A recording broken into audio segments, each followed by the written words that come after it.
As indeed, David Cameron, when he resigned as Prime Minister, said that one of his proudest achievements as Home Secretary was to make sure that our foreign aid budget was 0.7 of our annual GDP. That is £13 billion every year. That is £35 million every single day that we give in terms of foreign aid. And David Cameron is very, very proud of it. Some, over the course of the last few years, have criticised arbitrary limits, have made the point we spend more than any other Western country, and also have questioned where the money goes. But Hurricane Irma has brought a whole new debate to the foreign aid budget, because we know that in Caribbean islands, but British dependent territories of Turks and Caicos, Anguilla and the British Virgin Islands, devastation has been wrought in many parts of those islands, and the British government clearly wants to help territories for which we are responsible in so many ways, and they in turn, of course, are very loyal to us. But we're told that under international rules, we're not allowed to use the foreign aid budget to help these territories because their incomes apparently are too high. And I'm asking you, should we change these rules and look after our own people with the foreign aid budget? Now, to help me through the complexity of all of this and international law and my confusion as to why the British government can't give money to these islands, and yet I was in the European Parliament yesterday where the President of the European Parliament, Mr. Tajani, was talking about the fact that EU funds would be used for French and Dutch parts of the Caribbean. So I need help too. And Jonathan Foreman, who was a senior research fellow at Civitas, an author of Aiding and Abetting Foreign Aid Failures and the 0.7% Deception. I can't think of anybody better, really, to help me. Jonathan, good evening, and thank you for joining me on LBC. Good evening, Nigel. Thank you. Now, just let me ask you a very, very simple question, which may have a complex answer, I don't know. But why can't we spend part of our foreign aid budget on areas, British dependent territories, that have been hit by Hurricane Irma? Well, I mean, according to the government, it's because we have to abide by rules set up by the OECD. And they say they have a list of countries you can aid, and they have to be below a certain gross national income. Jonathan, would you just please help explain to everybody who the OECD actually are and what they do? Well, that's actually quite a difficult thing to do. It's an international organisation set up sort of. It grew out of something called the Organisation of European Economic Development, which helped sort of organise the Marshall Plan after World War II. And then it became this sort of, it's not really a think tank, it's a big international organisation that lots of countries then send officials to, and they try and encourage development around the world. And it's in Paris, and it's full of bureaucrats, and it does some very good work, but it also has these rather arbitrary rules. And it's one of these strange things that have happened that you've talked about before as well, which is that in this country we have a tendency to sort of outsource decision-making to these foreign organisations, and it's one of them. I mean, I don't know why we made it law that the OECD should make rules for us about where we spend our aid, but we did. Right, so we've adhered to those rules. Have we actually written it into our legislation as well? I think we have. I mean, our own rules about where we give aid to, according to our own laws, say that our aid has to be spent outside the UK. Now, that would include the territories, because they are outside the UK, even though they're British. Yes. So that would be all right. Yeah, and yet, okay, so this must explain, because as I say, I was in the European Parliament yesterday. I heard the European Parliament President say, we are giving aid to the French dependent territories, St. Martin's, for example, in the Caribbean, hit by Hurricane Irma, but he also said a part of St. Martin's was a Dutch territory, and what they were going to do was bring in some sort of rush legislation to make sure they could get money too. So the European Union can give money to these territories, and yet the British Prime Minister says she's frustrated over Hurricane Irma relief rules. I have to say, Jonathan, I think you probably hit the nail on the head. It's a case of the British bureaucratic class saying let's dot the I and cross the T's and not being flexible. But just sort of on the bigger picture, what actually is the definition of whether a country is in need of foreign aid? Well, that's a very good question. I mean, according to the OECD, they've got to have a certain lower certain gross national income per capita, not gross domestic product, which is slightly different. And if you calculate that, the British Virgin Islands turns out to be 23,000 per person per year, whereas China, which we do aid, which is obviously a really rich country, the second biggest economy in the world, their GNI per capita is $8,000. But it doesn't really represent reality at all, obviously. I mean, it's a sort of, there are lots of poor people in those Caribbean countries. Oh, there are. Know. I've been to the British Virgin Islands more than once, and whilst there are some international financiers earning an absolute fortune, there are lots of people living there in absolute poverty who probably, in the course of the last 10 days, have lost pretty much everything. Now, I mean, Jonathan, you have been somebody who has been deeply critical of the arbitrary limit of 0.7% per annum, and indeed, where we've spent our money and how much of it's been swallowed up in fraud and by corrupt regimes. But I'm going to ask you, do you think there is actually a case here that we should be using some of the foreign aid budget to help these Caribbean islands? I think there's more than a case. I think it's monstrous not to. And I think if we have this money, which, as you know, sort of swishes around and at DFID and other government departments, of course it should be spent there. I mean, we also should be spending, if we have, to the extent we have an aid budget, we should be spending much more of it on emergency aid or humanitarian aid. I think most people think that's okay, not being spent on this vague idea of development. And at the moment, we spend, out of that 13 billion you mentioned earlier, only 600 million is spent every year on emergency aid. And yet it's the stuff that really counts. It's the stuff we're good at. Yeah, and that's also, I think, where the hearts of taxpayers are happy to see money spent. And finally, Jonathan, our Prime Minister says she's frustrated by these rules. What, in your view, should she do? I think they should put emergency legislation through as soon as possible. I mean, I think if she's frustrated, she should do something about it. And there are ways of it. She could also disobey the rules. I mean, that's the other thing you can do. The French do it all the time. With everything. You just do it. OK. Jonathan Foreman, Senior Research Fellow at Civitas, thank you very much indeed. Well, Jonathan, they're explaining that this international organisation, the OECD, makes a set of rules about who qualifies for foreign aid, and it's based on average incomes, and the reason that the Caribbean islands, the British dependent territories of Anguilla, Turks and Caicos, and the British Virgin Islands don't qualify is average incomes are too high, because there are some very wealthy, high-earning, international, global financiers in those islands. But I've been there myself. An awful lot of poor people who will be pretty much homeless, I'm guessing, after the devastation wreaked by Hurricane Irma. So I'm asking you, should we change the rules and look after our own people? Let me know what you think by calling 0345 60 60 973. You can text to 84850. You can tweet on @LBC using the hashtag Farage and LBC. And you can, of course, watch us live on Facebook and comment there and ask questions too. And I'm going to beautiful Bude in North Cornwall to Sean, who is a first-time caller. So, Sean, what is it about the foreign aid budget that has made you pick up the phone to LBC? Good evening, Nigel. Good evening. I'm an ex-forces veteran and full of compassion for humanitarian disasters globally, wherever they may be. But your last caller raised a very, very valid point, and that being that aid's decided upon the average income, if you wish, of per capita. Yes. Now, that's a bit cold blood. I would like to totally simplify to two criteria. Does a country have a defence budget? Does a country have a space programme? If they're yes to either, then they'd certainly, it's down to that country to manage their funds in a more efficient way. Now, I've got half a clue, Sean. I've got half a clue where you might be going with this, because equally, when I was in the front line of politics, I was very critical of this budget. I think, Sean, you might be talking about India, might you not? I may well be, indeed.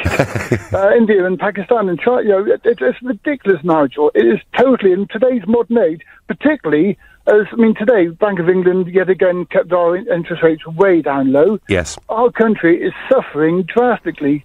Our nurses, doctors, fire brigade, policemen, we've got far, far better, more important local issues to worry about than supporting countries with space programs in the same budget. Sean, I tell you what, I'm going to have a look in more depth later on in this programme about where some of the money's gone. But let me just ask you a couple of very quick questions. Number one, do you think that these hurricane-torn places of Anguilla, Turks and Caicos and British Virgin Islands deserve some help from the mother country? Oh, God, yes. Absolutely. 100%. Uncategorically, yes. And secondly, would you scrap one of Mr. Cameron's greatest achievements, the way in which he's shown the world what wonderful, compassionate and lovely people we are? Sean, would you want to scrap that target that makes the world think we're wonderful? Yes. Right, okay, very good. Well, Sean from Bude, thank you. First-time caller, and certainly not shy to say what he thinks. You're listening to The Nigel Farage Show, exclusively on LBC, and it's 7:15. Nick Ferrari at breakfast on LBC. The public inquiry into the Grenfell Tower fire, which killed at least 80 people in June, will officially open later today. Now, it is found, despite the Prime Minister's promise, there are still many people left homeless. Councillor Robert Atkinson. There was a lot of irresponsible newspaper reporting and silly photographs of luxury housing near to Kensington High Street, and I think that did confuse a couple of people, which is why they then need to be assisted in the realistic offers that are now being made. Nick Ferrari at breakfast. With Hampton by Hilton. Book direct for the lowest price. Every weekday morning from 7, only on LBC. There's a brand new way to get behind the wheel of a new Mercedes-Benz. From now until the end of 2017, we're offering up to £7,000 off the price of selected models when you trade in any older diesel car built from 1992 until 2010. It's called the Diesel Changeover Bonus, and it's another way you could soon be driving something brand new, packed with our latest technology. Who knew it could be so easy? Search Mercedes-Benz Diesel Changeover Bonus and find out about your nearest participating retailer. Offer subject to availability. Bonuses range from £3,000 to £7,000, depending on model. Trading car must be diesel, EU1 to EU4 emission standard, registered by the customer for at least 6 months. Cannot be used in conjunction with other offers. Full terms and conditions apply at participating retailers only. The world's best low-cost, long-haul airline just got better. Fly Norwegian to America from as little as £130. Start your holiday on board our Boeing 787 Dreamliner with hours of blockbuster entertainment flying non-stop from London Gatwick. Book now at norwegian.com. Fares are one-way, including taxes, subject to availability. Book by 18th September. Travel from 16th October to 16th March 2018, excluding weekends, school and public holidays. Baggage fees may apply. Visit norwegian.com for full details. You gotta love PDSA. They're a charity that looks after pets like me. Tiny here was hit by a van, but the vets and nurses at PDSA will get her sorted in no time. But as I mentioned, they're a charity and desperately need your help. Please text LIFE to 70099 today and give £5 to save a pet's life. Winston! Oh, gotta go. Remember, text LIFE to 70099. Thank you. You'll be charged the one-off £5 donation plus a message at your standard network rate and must have the bill payer's permission. For full terms, visit pdsa.org.uk/life. Come to Galliard Homes for brand new London apartments from £225,000 with estimated yields of up to 5.8%. Westgate House is superbly located just a 6-minute walk to the Tube that has you in the West End in 21 minutes, which is roughly the same time it'll take you to drive to Heathrow. There are exclusive on-site facilities such as a private health club, screening room and 24-hour concierge. To buy in London from £225,000, come to Westgate House, Westgate, London, W5 1YY from 5 p.m. on Friday the 15th until 5 p.m. on Sunday the 17th of September. Call 0203 770 6300 or visit galliardhomes.com. That's galliardhomes.com. Moving house, nightmare. I need a plasterer, plumber, electrician, builder, painter, locksmith, gardener, and somebody to move my valuables, the drinks trolley. Relax, relax. It's Trust a Trader. They have all the tradespeople you can think of, reputable and reviewed, so you always get a job well done. Well done me, I say, for getting it all sorted. I shall reward myself with a cheeky tipple from the trolley. Chin chin, pass me the gin. Visit trustatrader.com. Trustatrader.com. Leading Britain's conversation, The Nigel Farage Show. Tweet at LBC using the hashtag FarageOnLBC.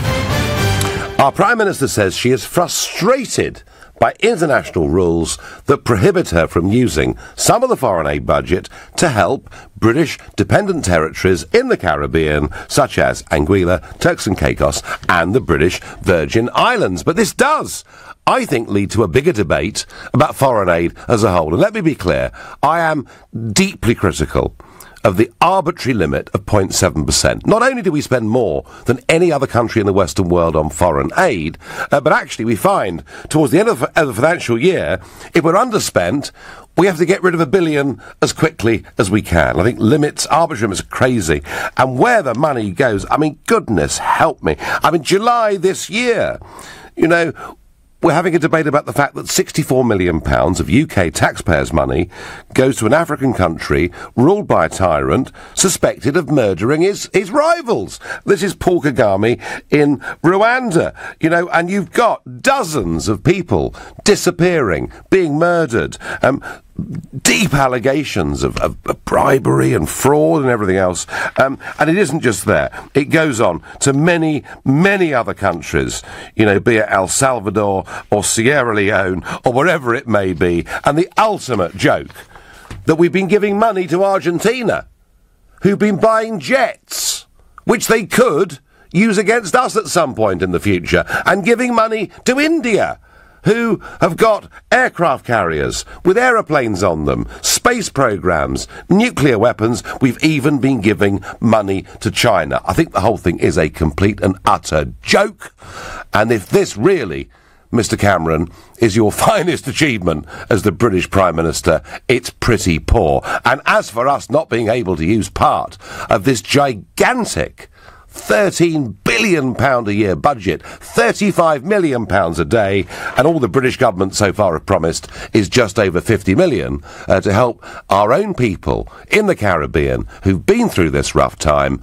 I think it's pathetic. And Theresa May, if you're our Prime Minister, if you say you're frustrated by rules, don't be frustrated. The point of leadership is being able to do something. So either tear the rules up or introduce emergency legislation in Parliament early next week to make sure that we can do this. Frankly, when I hear British Prime Minister saying she's frustrated, I think it's pathetic.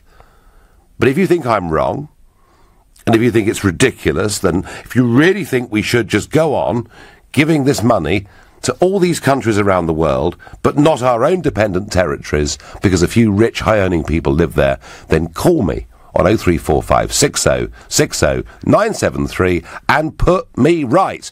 Patrick is calling me from Lincoln. Patrick, good evening. Good evening, Nigel. First-time caller. First-time caller, and welcome to you. And so how do you feel about this money that could or should or perhaps should not go to these islands that have been really hurt by Hurricane Irma?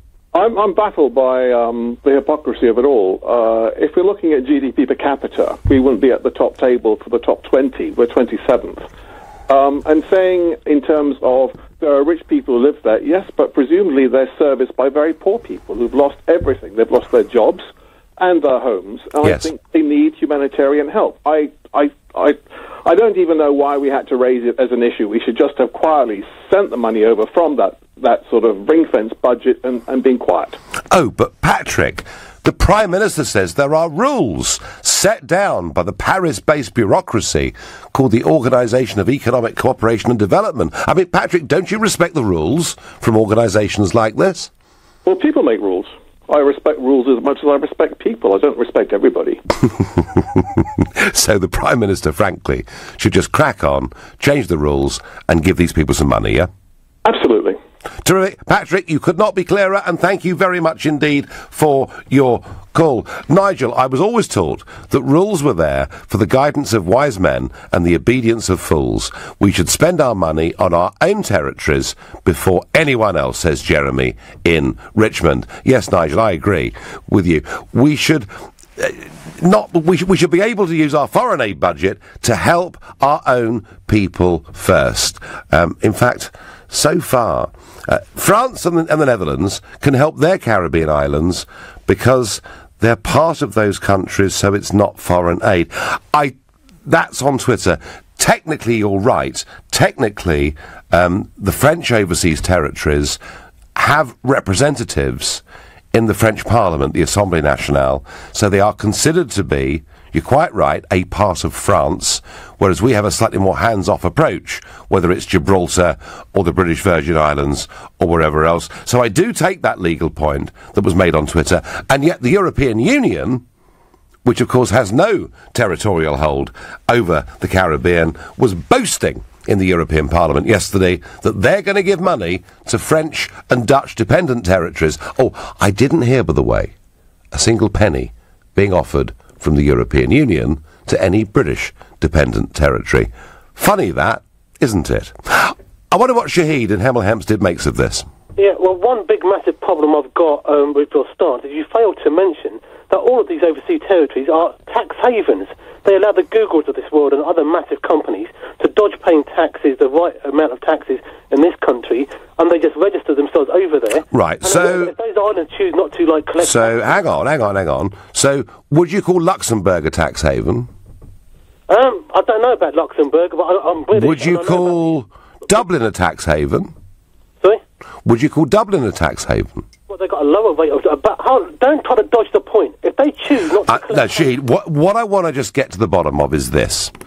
The way that international law is structured, whether we like it or not, big companies choose to pay their corporation tax in different parts of the world very often because they take advantage of lower tax regimes. And, Shahid, they do it legally, all right? Luxembourg. We're not responsible for them two countries. The British government can take direct control of these overseas territories, and they should. They say no more allowing tax havens because this money should be coming to the British Treasury. And as for foreign aid, there's all sorts of... It's the smallest budget of all. The British government spends over 800 billion every single year. About 40 to 50 billion is borrowed, but the rest of it is raised through taxes. And there's easily enough war zones, enough starvation, enough people dying through the lack of clean water where that money can easily be spent. I strongly suspect that when they can't find the money to spend this, I strongly suspect there's people who've got stances like you who are opposed to foreign aid, who deliberately mess it up. They can easily spend that money in advance, plan it, give it to charities, and make sure that it can be spent wisely. Stop going on about this is a... So let's be clear, Shahid. Let's be clear. You're quite happy in 2017 Britain for us to borrow the money that we give away in foreign aid, and you're quite relaxed about £35 million a day being given out all over the world in foreign aid, and you think it's a non-issue. Well, no, if I have things like my way, that there'll be loads of affordable housing, and we wouldn't be wasting 25 billion on housing benefits. But that is an entirely separate debate. And if we were discussing the UK budget, Shahid, and what our national priorities should and should not be, I would absolutely take that point. I would argue, even though there are bigger items of expenditure, there's an awful lot we could do with £35 million a day, and there's a feeling, Shahid, that it's being spent poorly, that it's being given to corrupt regimes, that the money is not reaching the right place, and the one time when a British dependent territory, and yes, it's got some wealthy business people in it, but the one time we actually want to help our own people, the government hasn't got the guts to say to the OECD, we're going to do our own thing. Right, can I speak now? But you're waffling on a lot there. No, but Shahid, if you actually would have analysed this phone call, I've said very little. Now, you can make one quick point back, and then we're going to move on to somebody else. No, you come off the break and you said loads. Right, first of all, we choose to waste 25 billion every single year on housing benefits. No, right, Shahid. Sorry, I'm ruling you out. We're not discussing the broader points of the budget. When we do, you'll be welcome to call in, and you're a regular caller to the show, but we are discussing our foreign aid priorities here and why the British Prime Minister feels incapable of helping our own dependent territories. We've got a new caller, and he's a Nigel. He's from Westerham, apparently, in Kent. Good evening. Hello, Nigel. So you're a Nigel from Westerham. I'm Nigel from Westerham. And I'm a Nigel from Westerham, so there we are. I live in between Westerham and Sundridge, and I'm sure you can pinpoint me almost. I know exactly where you are. I know every pub within walking distance of your house. Now, Nigel, tell me, that aside, tell me, how do you feel about the foreign aid budget as a whole? First of all, Nigel, I'm going to criticise you. Yep. I'm going to actually premise to say that I think you're the best thing that's happened in politics, and I love you, And what you've done for Brexit is just fantastic. I'm really a fan of yours, but I've got to take you to task. Go on.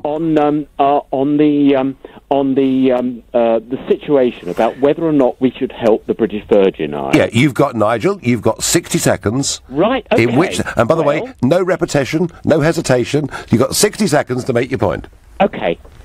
Apparently, they pay no capital gains tax, no gift tax, no sale tax, no value-added tax, no profit tax, no inheritance tax or estate duty, and no corporation tax.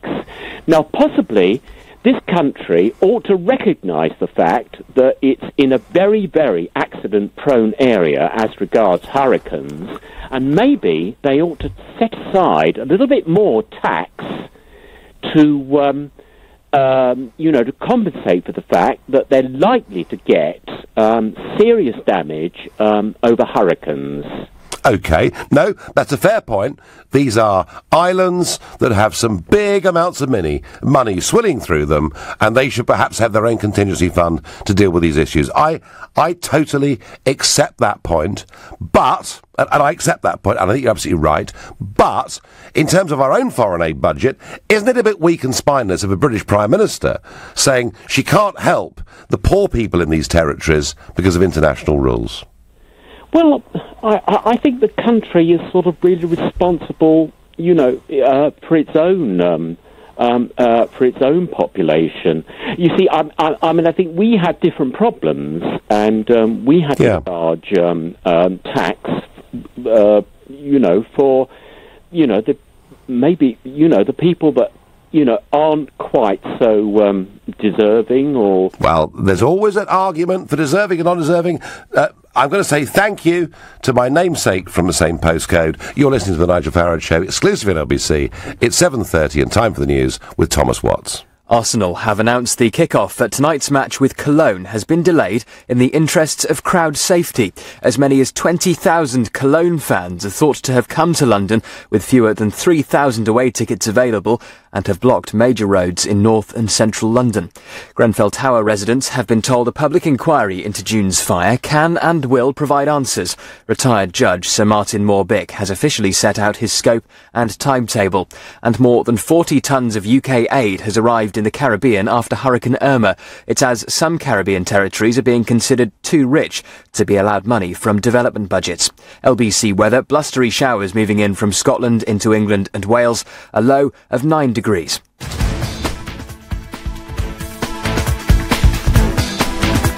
This is LBC. Buying a new car is so exciting, but at the same time, a bit daunting. Trudging around the dealers, haggling over price, always wondering if you're getting a good deal. But with CarWow, there's none of that. Just select the car you want, and CarWow brings you the best prices from their network of top dealers. All you have to do is choose which one to buy from. It's car buying with you in the driving seat. Search CarWow and try it today. There's no need to scream and shout. If there's a U-bend that needs straightening out, there's a local hero for that. If your lights are leaving you in the dark, there's no need for a rude remark. There's a local hero for that.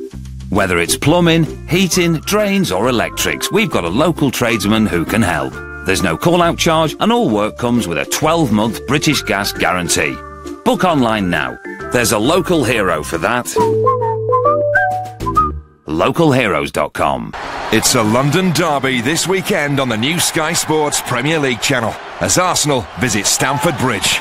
Will Chelsea's new signing Morata prove himself to the home crowd, or will Czech deny his old club an early season win?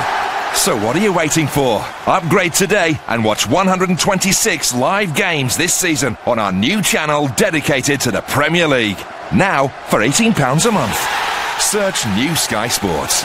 Cancellation requires 31 days notice. Further terms apply. Award-winning Howarth Homes is delighted to announce the forthcoming release of their latest luxury development, Teddington Gate, a secure private development of just 35 individually designed and highly specified 1- and 2-bedroom apartments, minutes from both High Street and Mainline Station. Teddington Gate represents a rare opportunity to buy a fabulous new home, a short stroll from stunning Royal Bushy Park. Prices starting at just $359,995. Register now for our sales event on the 29th and 30th of September by visiting teddingtongate.com. Those pesky leaves have fallen again.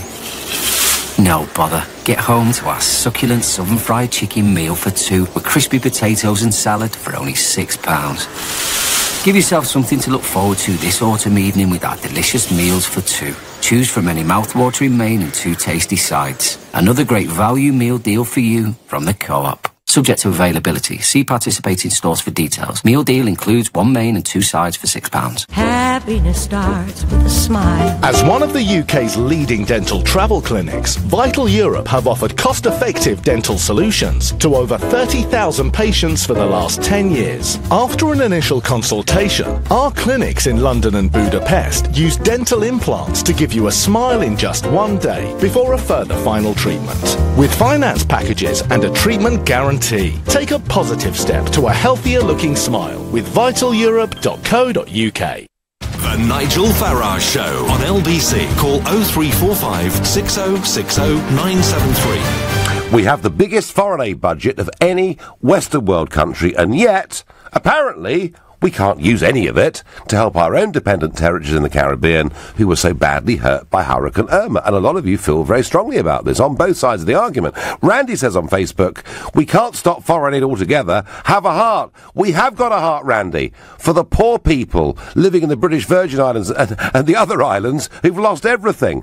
John says, why do we have a budget deficit? Why do we have to borrow money to give it away in foreign aid? Well, John, it's a point I've raised many, many times before. Anne says we give far too much in foreign aid to a detriment of our own people who are desperate for help. So, strong opinions on both sides of this argument. But let me just pick up, if I can, quickly, on a report that has appeared in Scandinavia over the course of the last few months. And I have talked about Sweden before on this show, that something very disturbing is happening in Sweden, which, when I used to go there in the 90s on business, was, I think, the most settled, comfortable European country in the world, actually, that I've ever been to. Sweden has, proportionately, taken more of the migrants that have crossed the Mediterranean than any other country. There are massive problems of integration, and there is also a problem with crime. Now, I know that even speaking about this makes people very upset.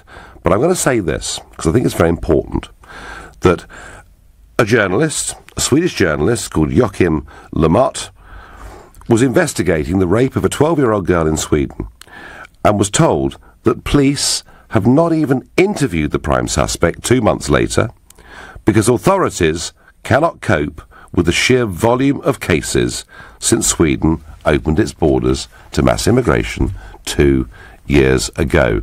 Lamotte says he contacted the authorities and was told that the case had not been acted upon because police simply cannot cope with the workload of having so many rape cases to investigate. Now, that report has appeared in the Swedish press. It's been picked up by 1 or 2 quite substantial US networks, and as with all of these things, you know, if somebody says a rape's occurred, well, it does need to be investigated, and it does need to go through a legal process. But believe me, something very disturbing and worrying is happening in Sweden. Whether this case of itself is absolutely right, something is happening in cities like Malmö that has made them unrecognisable from what they were a few years before. And I think Mr. Juncker yesterday saying he's going to push on for a European Union and a common asylum policy. I think there are more political shocks to come. And that story, you know, we're looking for more news and more information, and I will keep you up to date on it. Now, foreign aid. Why can't we spend it on our own people? I think we should be able to. I wonder what Ali from Uxbridge thinks of that. Hello, Nigel. Good evening. Good evening, Nigel. First time caller, so just go easy on me, yeah? I'll be very kind, Ali. I absolutely promise. Now, go on, say what you want to say. I'm just going to say, because I was born and brought up in Pakistan, and we give, I think, over 500 to 600 million a year foreign aid to Pakistan. Yep. And believe me, over 95% doesn't reach to the needy people. All it goes into these corrupt politicians' pockets, you know. And, you know, the prime example is, recently, you know, one of the Prime Minister, Nawaz Sharif, I'm sure you know him. Yep. He has been just disqualified from the court, from the highest court, for corruption charges. And, you know, that's where he has most of his money. He's got about 7 apartments in Park Lane, over 100 properties all across UK. And before he became Prime Minister, like 20 years ago, he didn't have enough money to even, like, buy a house. So Ali, you are, as somebody that lived in Pakistan and saw foreign aid coming into the country, you are absolutely convinced that much of it is being taken off by the rich people and not going to the poor people. Now, if you convert the local currency from the British pounds, it's like 130 or 140 to £1, yeah? And when you convert into 500 million a year, and when you see most of these rural areas, there are areas in Pakistan where they don't have enough roads to even have buses. So what should we do, Ali? I mean, clearly, from what you're saying, David Cameron must be pretty daft if he thinks his greatest achievement is lining the pockets of rich people in poor countries. But what do you think we should do, Ali? Given, I mean, you obviously feel very strongly about this, and it's a very powerful phone call. Should we suspend foreign aid completely, or just distribute it on a different basis? Or distribute it on different basis, or should start program yourself, where you can either you got to make sure that the money reaches to the poor people, or don't give it to it. Because what's the point giving it to it by just making yourself Mr. Good, and the money never reaches to the poor people? What is the point? Ali, as a first-time caller, your phone call has made a very big impact on this debate and on this programme, and I thank you very much. Wow. What a powerful contribution. Nigel, what country do we not give money to? At this rate, we'll be sending money to other planets, says Yvonne from Telford. I quite like that. And on Twitter, Jim says, we still pay money into the EU. Where is the money from the EU for British territories? No, Jim, you don't get it. The money from the EU is going to the French colonies, or dependent territories, and the Dutch ones. The Brits get nothing. Again, some of us, I guess, might say. Nathaniel from Blackheath, we've got this large foreign aid budget compared to the rest of the world, contentious in the eyes of many, and yet we can't use it in the case of these British Caribbean islands. Is that right? Okay, with the foreign aid budget, I agree with your last caller completely. That money needs to be followed. Yep. It needs to go to the right places, completely. That needs to happen instantly. It's going to the wrong places. But it's also going to a lot of the right places. Yep. I think, as in we are the 5th biggest economy in the world, it is our responsibility to help others in need. That is basic human compassion that needs to happen. As in, there's no problem with a foreign aid budget at all. Yes, I would 100% keep a foreign aid budget. It needs changing. That's the problem. Nathaniel, I've been a critic of this. I've been a frontline political critic of what Cameron did on this. But I've never advocated getting rid of it, and I would agree with you. Some of it does go to the right places. The worry is too much of it doesn't. Okay, I don't think there is too much of it doesn't. As in, if you actually I think that's a little bit of scaremongering. I think it's very easy to pick up quite a few little cases and make out that that's 75%. I don't believe in that. Well, let me ask you, Nathaniel, do you think that any money should have been going to India over the course of the last 10 years or so? Oh, 100%. As in India is a poor economy. Obviously, it's gone to the wrong places, as in there have been buying weapons and that kind of thing. Well, they've got a space project, Nathaniel. They do have a space project, and what a ridiculous thing. But that's not our duty to tell them how to govern their own country. We need to help the poor. We need to do that, and that's why I'm saying that money needs changing and going. All right, okay, no. I'm hearing you through on this. So, following your logic, Nathaniel, should we be helping now, regardless of OECD rules that perhaps the Brits are over-interpreting, should we be helping the poor people in those Caribbean islands? Okay, 100%. The thing is, we are sending them money. It's not as in. I think you're trying to make it a bit black and white to listeners, as in it's the kind of thing that we had the chance to send money and we said no. Well, what we're sending, Nathaniel, I mean, let's be absolutely clear, let's be factual. The UK has pledged, so far, £57 million.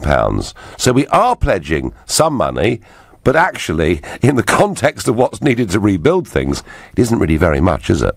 Yeah, completely. But also the idea is, as in, like, with a foreign aid budget and everything like that, you're saying is, obviously, just change the law. The problem is obviously this is one of the first times that we've ever had to send the British Virgin Islands anything. And so there isn't legislation set up for that. But we are sending them money. They are going to receive money. And also, when there is wealth out there is huge amounts of wealth out there. There's a huge amount of tax avoidance. There's companies out there that can afford to, just rebuild their own island. That point was made, Nathaniel, a few minutes ago from a caller from Westerham, that actually there was some big money sloshing through that economy, and if they kept a little bit of it back through a small tax for a sovereign wealth fund, they would actually have provisions to deal with these things. And I do agree, I do agree with that point. But as it is, Nathaniel, isn't it a bit weak-kneed and gutless of a British Prime Minister to say she's frustrated about this and yet shows no will to really do anything about it? Oh, she's been weak-kneed and gutless since she was elected. Right, so this is just the latest example, is it? Oh, God, yeah. Well, just look at everything. I obviously don't support the Tories. I definitely don't support UKIP, but I definitely don't support the Tories. Nathaniel, I've got to thank you for your call. You're listening to the Nigel Farage Show, exclusively on LBC. It's 7:45. Coming up at 8 on LBC, Clive Bull. Jacob Rees-Mogg has told LBC that increased use of food banks is rather uplifting. So are they a force for good or just a sign of increasing poverty? Clive Bull on LBC. I got my Ford Motorcraft service. It only cost me £149, all in. Well, at least I know my Ford's in shape. To book your Ford Motorcraft service, go to ford.co.uk. All prices are recommended retail prices and include parts, labour and VAT. Available at participating dealers only. Terms and conditions apply. Pets. We positively love them. So for those times they're feeling rough, get pet insurance from Pets in a Pickle. Go to petsinnapickle.co.uk. Block management. It's a doddle, isn't it? I mean, once you've got budget approval, all you need to do is your service charge invoices, health and safety regulations paperwork, do the cleaning, the gardening, general maintenance, sort out site inspections, arrange contracts, insurance, emergency representation. Yes, block management. Such a doddle. Save time and money and cut down on the stress. For complete block management solutions, just call ABC Estates. ABC will take care of all your day-to-day management, leaving you as happy as Larry. For complete block management solutions, see abcestates.co.uk or call 0800 888 6688. Enhance your lifestyle with unique kitchen and bathroom designs from Alaris. Whether you want technically advanced German kitchens from ProNorm or classic quality kitchens from Nearway, Alaris has what you're looking for. Or enjoy your dream bathroom with Alaris bathroom designs. For free design and competitive prices, visit Alaris at Crossways, Dartford or alariskitchens.co.uk. Transform your home with Alaris. At Oak Furnitureland, everyone knows our furniture is 100% solid hardwood. And it's also 50% off. But most importantly, it's 100% solid hardwood. Yes, but don't forget it's also 50% off. Don't miss Oak Furnitureland's low price sale, where you'll find 100% solid hardwood with up to 50% off. Our low price sale must end Sunday. Visit oakfurnitureland.co.uk to find your nearest store. Onward! Air Canada's having its 80th birthday, and what better way to celebrate than with a birthday sale? Right now, take advantage of savings to amazing destinations throughout North America. There's no better time to plan your next adventure, but hurry, book by September 26 for travel on select dates. Visit aircanada.com or call your travel agent. The countdown has begun. This Friday is a Euromillions jackpot event, and there's a stratospheric £115 million up for grabs. Get your ticket. Winning this Friday would be out of this world. EuroMillions from the National Lottery. Estimated jackpot, rules and procedures apply. Players must be 16 or over. At participating Ford dealers, an MOT costs just £30 when you book it with a Motorcraft service. Book yours now at ford.co.uk. Prices are recommended retail prices. Leading Britain's conversation. The Nigel Farage Show. Tweet at LBC using the hashtag Farage on LBC. The foreign aid budget has become an intensely political issue over the course of the last few years as David Cameron sought to make sure we spent 0.7% of our GDP every year on it, and we do.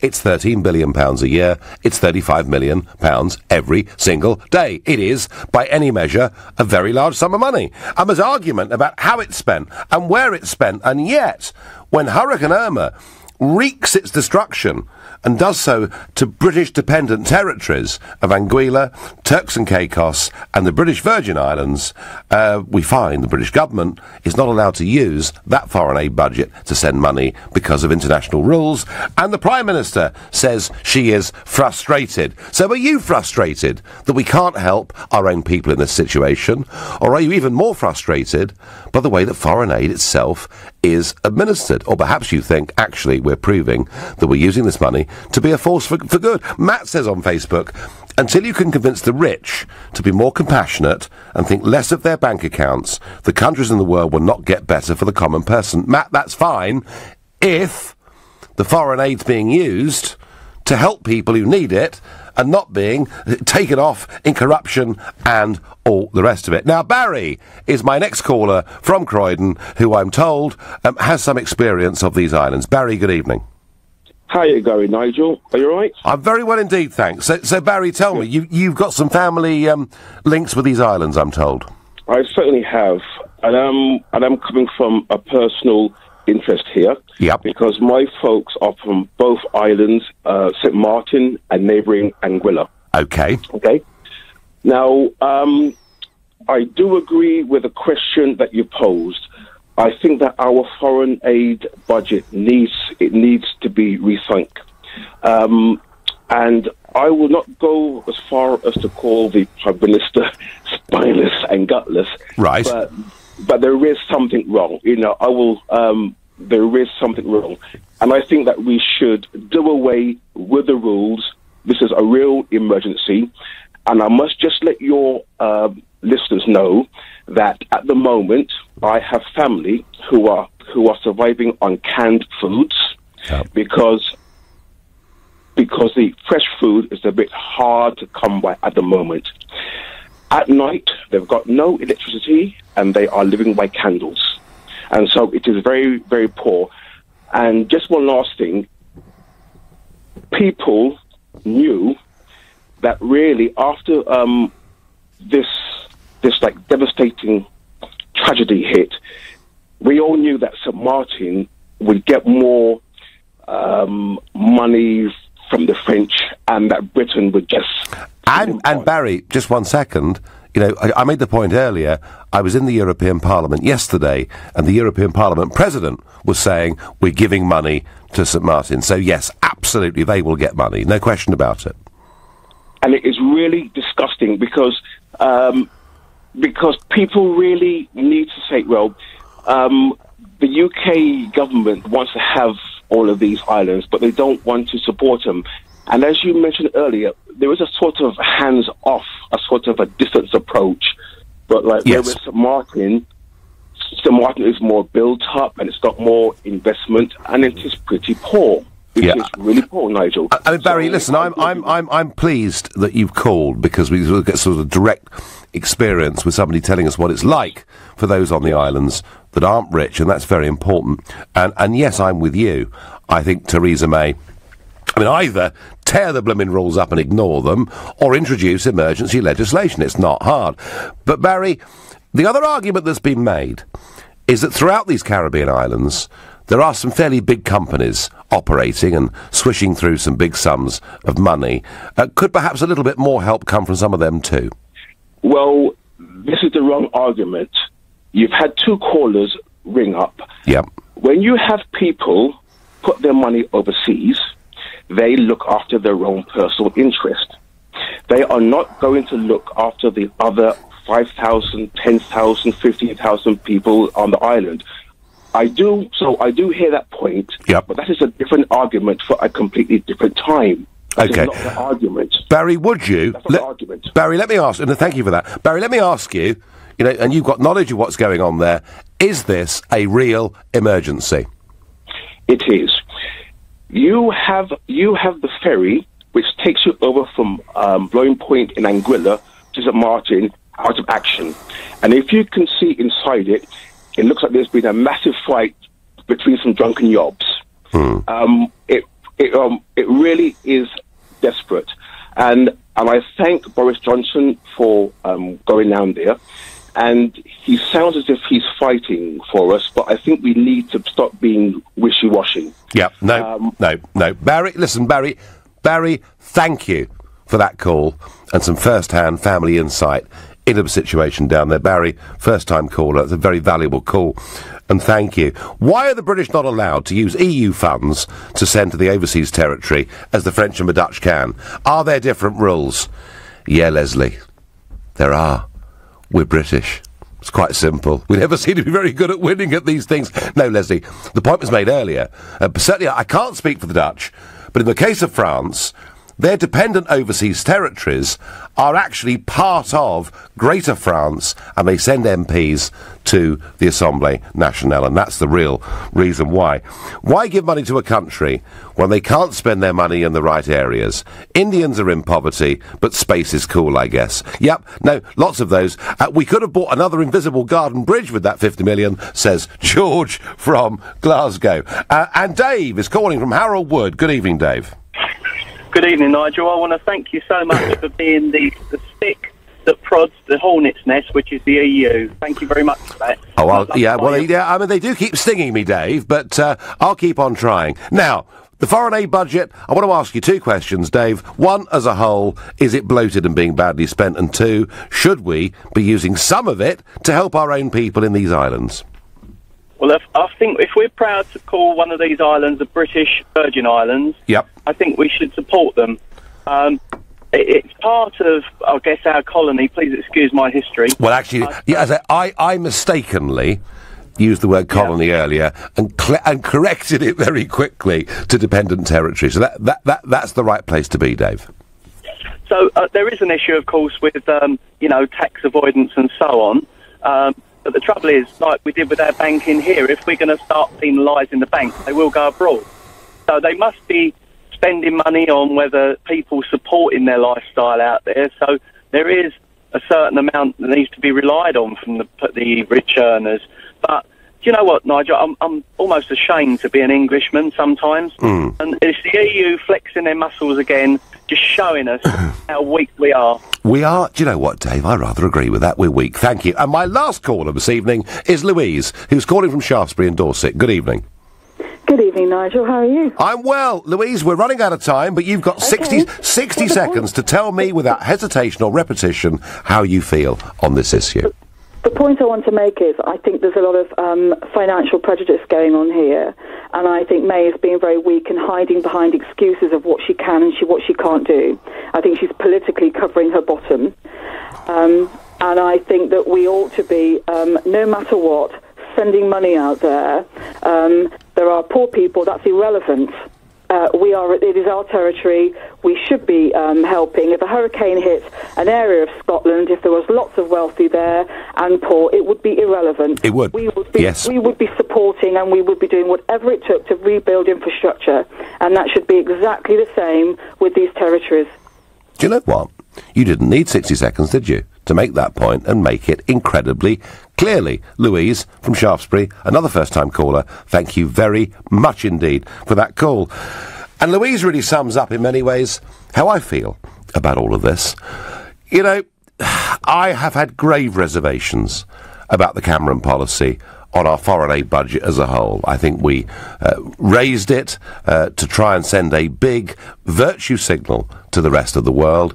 I'm certainly unconvinced it's been spent well in many areas. But here, when there's a clear case of poor people living in British dependent territories in need of help, and we're not actually doing anything about it, really, because the Prime Minister is frustrated over international rules. For goodness sake, show some leadership, do something, stand up for our own people, help them, and then say to all of them, do you know what, next time round you can have a seat in Parliament and become a fully integrated part of the United Kingdom. We are no longer ashamed of our dependent territories. We're going to start treating them properly. That's my view. You've been listening to the Nigel Farage Show here on LBC. I'm back on Sunday morning from 10.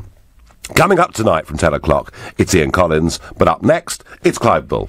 Nigel, thank you. So lots to come between now and 10 at 9. It's the Property Hour, and expert Kate Faulkner will be here to talk about the housing market. She's got advice on buy-to-let and first-time buyers and landlord issues. That's all coming up in the Property Hour. We're going to be keeping